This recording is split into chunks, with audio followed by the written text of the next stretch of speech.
failure. It is a word often whispered with dread, a shadow we strive to avoid at all costs. Yet, what if this feared word is not an ending, but an essential teacher, a profound guide on our path? Life, in its purest form, constantly asks us one fundamental question. When you are knocked down, will you rise again? Will you find the strength to stand, even if it means standing differently?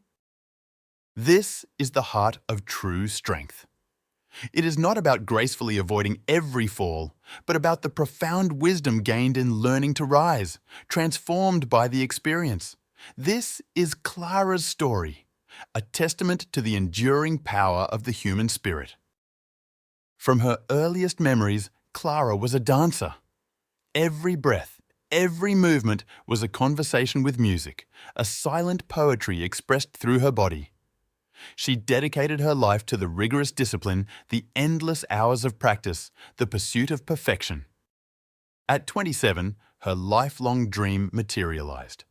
She earned a coveted role in a prestigious ballet company, a pinnacle of her artistic ambition. The stage was set, the lights awaited, and her debut was just weeks away. This is it, she thought, her heart soaring with anticipation. This is my moment. Everything I have worked for, everything I am, culminates here. Then, in a single unforeseen instant, her world fractured. A routine rehearsal, a familiar step, a sudden slip. The fall was swift, brutal, and utterly devastating. The medical prognosis was grim. Torn ligaments, a long and arduous recovery, and the stark possibility that she might never dance with the same grace, the same power again.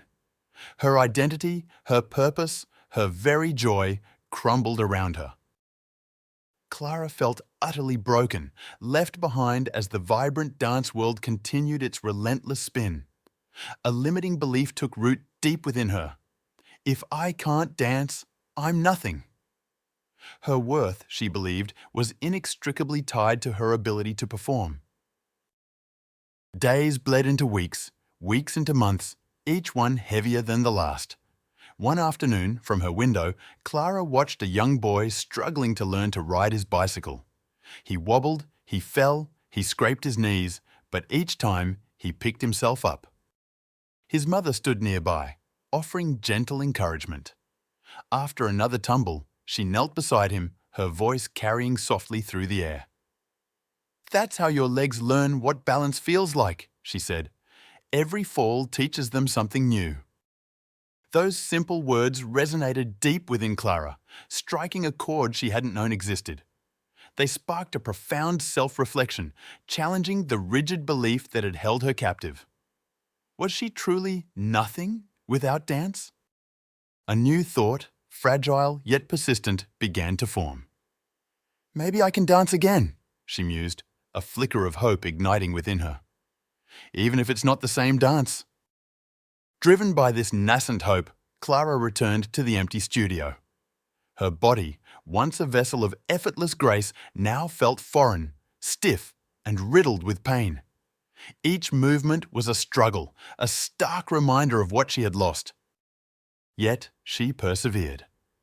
Slowly, painstakingly, she began to rebuild her strength, not to reclaim her old form, but to discover new ways to move.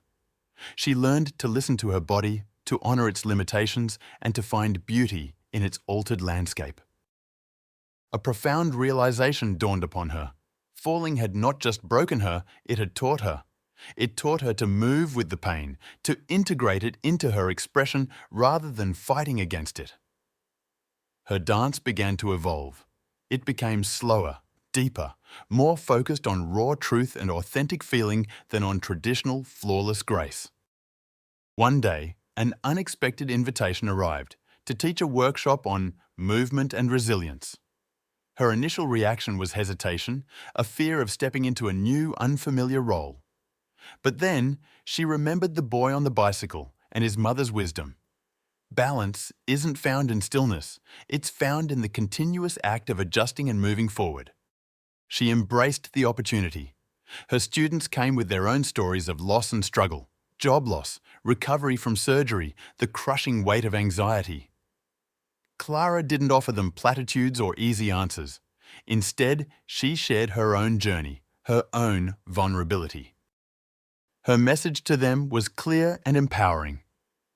I can't teach you how to avoid falling, but I can show you how to rise. She created a space where honest movement became a language of healing, where broken people found rhythm again, not by forgetting their pain, but by moving through it.